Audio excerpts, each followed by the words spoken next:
So I'm going to bring back a video that I did about 6 years ago on property investment, and it was around about how I made around about $1 million in 1 year investing in property. Now at the time the market was very much in the area that we're going into, the Perth market now, and during that period of time I think is really relevant as to how I made my money then as to what's happening now.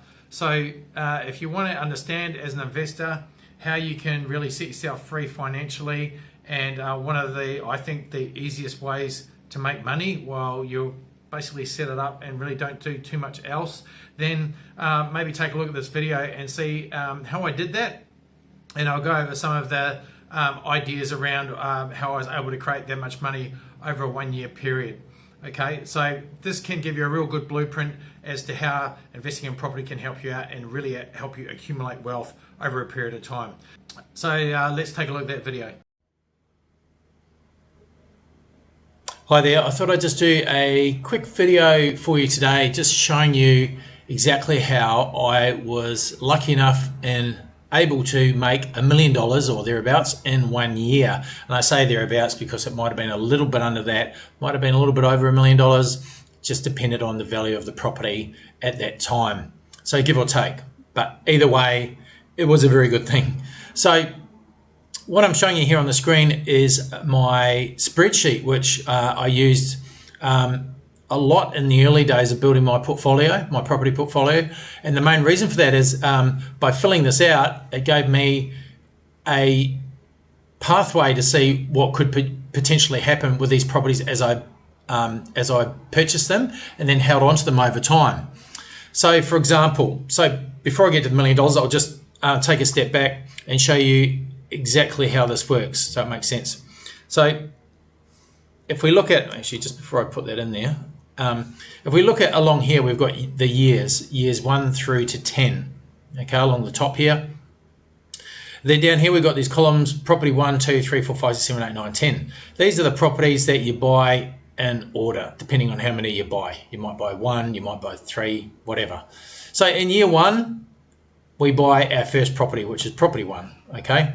So in that first year, so we put in the value of the property. Let's say it was $400,000. So I'm buying that today, 400 grand. And then if I, let's say in year 3, over here, I buy my second property, property 2. Let's say that's worth $420,000. That goes in there. And then let's say year 5, I'm able to buy another property. That would be property number 3, because it's my third property, obviously. And let's say that's $500,000. Okay, and so on. You might skip 2 or 3 years, and you might buy. You may not buy your fourth property along here until year 8. So let's say that's another $500,000 property. Okay, so over that period of time, I bought 4 properties. All right, and then it's showing me over here the total of those properties. If they've compounded at a growth rate on average of 7% per year each year for each of those properties. So this property, if it's compounded at 7% per year over 10 years, after 10 years it'll be worth $787,000. This one here, after what, 7 years, because I bought it in year 3, will be worth $722,000. This one after 5 years will be worth $750,000, and this one after 2 years will be worth $613,000. So sorry, that's actually 3 years. So it's 1, 2, 3. So this would be year 8, year 9, and year 10. It works out. Okay. So that's how this is calculated. It's just showing you the year, and then after 10 years, what that property would be worth. So it was giving me this scenario. Okay, cool. If I buy a $400,000 property today, then in 10 years' time, at the average growth rate of 7%, it's going to be worth $787,000. Now, I can play around with this growth rate, but the reason I use 7% is because over a long period of time, 7% is what it generally averages out at.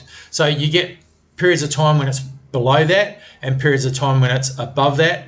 But generally speaking, you'll find that if you extrapolate that out over a 15 or 20 year period, you'd be looking at around about a 7% growth rate. So if we use that and we know that that's going to work for us in that fashion, then this is what I would do. I'd put these numbers in here and go, oh, well, this is what's going to happen. So in this instance, I might have had, let's say, $2.5 million worth of property. So I might have had total value here. We've got 500, a million, 1,820,000. Okay. So if I get rid of those 1,820,000 worth just by buying those 4 properties, and I said, okay, today, if I had, as your portfolio grows, you can go, if I had $1,820,000 worth of property in the next 10 years, growing at 7% compounded, it's going to be worth 3.5 million, almost 3.6 million. And of course, down the bottom here, it shows you that total value and actually what your net worth is, okay? So assuming that we borrowed all that money to buy those properties, our actual equity in those properties after 10 years would be 1.7, getting on toward $1.8 million worth. And this is the thing that kept me going over time. So if we take a look at how this actually worked for me, so when I had around about $2.5 million worth of property, we'll put that in here because I only want to show you the growth for 1 year, because as I said, I made that $1 million in 1 year. So at the time of having 2,500,000, there we go. That's 25 million, sorry. 2,500,000. Maths is not an exact science, as they say. So 2,500,000 over 1 year growing at 7%. I'd only get $175,000 growth in my portfolio. Well, I say only, but in the particular year that I had that 2.5 million, the property market actually went up 40%. So if I change the growth rate for that 1 year to 40%, I went from 2.5 million to 3.5 million.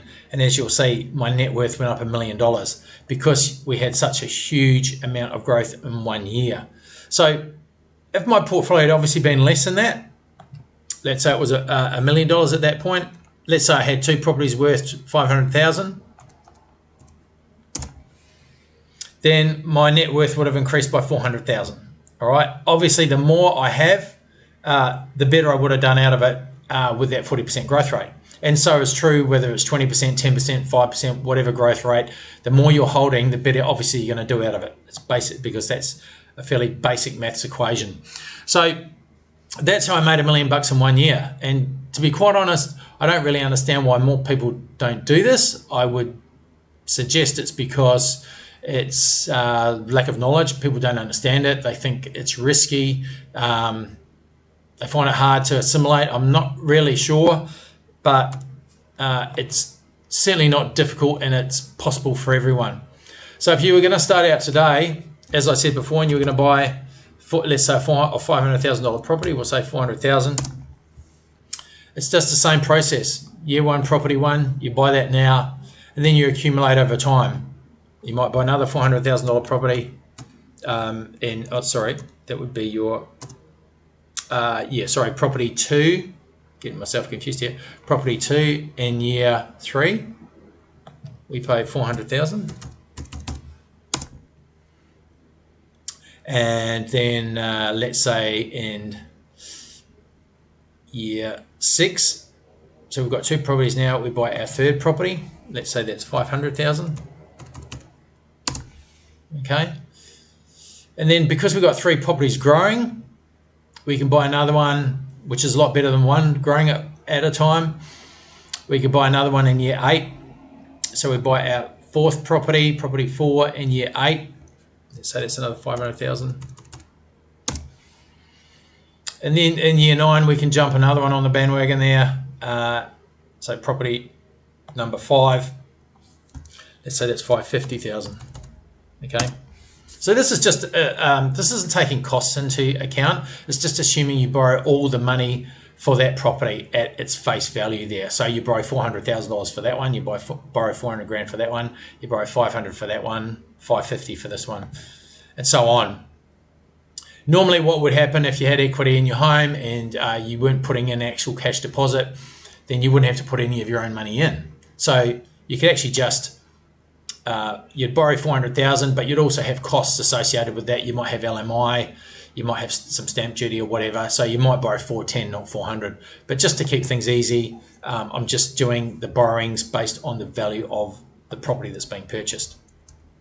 Okay, so I better change that growth rate out of 40% because that's not what's going to average over a long period of time. So it's going to average 7%. So if you accumulate that over time, then you can see after 10 years, this is what these properties are worth. 7% compounded. You got a $3.4 million property portfolio of just over $1 million growth over that period of time. So you can see that as you grow it, it's a much slower process. And I made that amount of money basically in 1 year because obviously the growth rate had got to a point where it was huge. Now those times will come again, whether it will be 40% or not, I'm not sure. We're pretty much knocking on the door of that now in terms of large growth rates because we've had a very long stable period where in fact property prices have fallen in some areas quite a bit.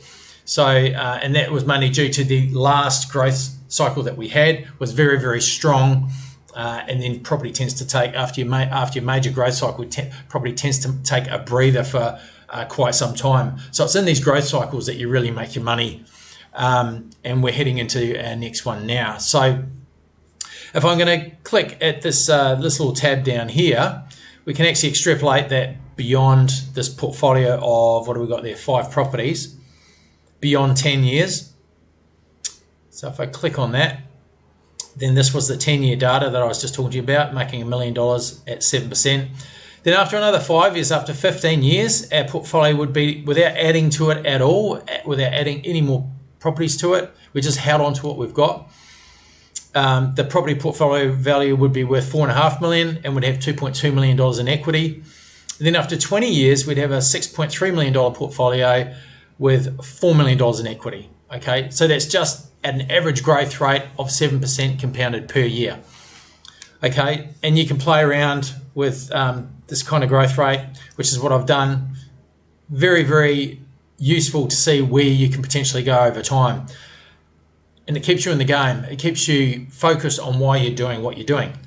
Now, if each of these properties are paying for themselves, i.e. from the tenant and the tax man, you're not putting in anything into it. This is what I'm talking about, a background process working for you while it's out earning your job, because there's no way that you're going to make this kind of money from your job unless you've got a very good business, you're self-employed, you've got a business or something that's turning over a lot of money.